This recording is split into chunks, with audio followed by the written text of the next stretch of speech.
Okay, next up, I have to say it's still not 100% finished, but this is the Revell Wonder 350 scale Titanic. It's kit from 1982, so it's older than some of the viewers on this channel, I imagine. But here we have it next to the Enterprise.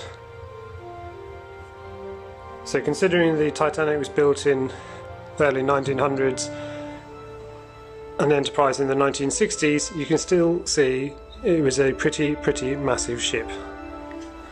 You even have to step even further back. There you go, you can see the two side by side.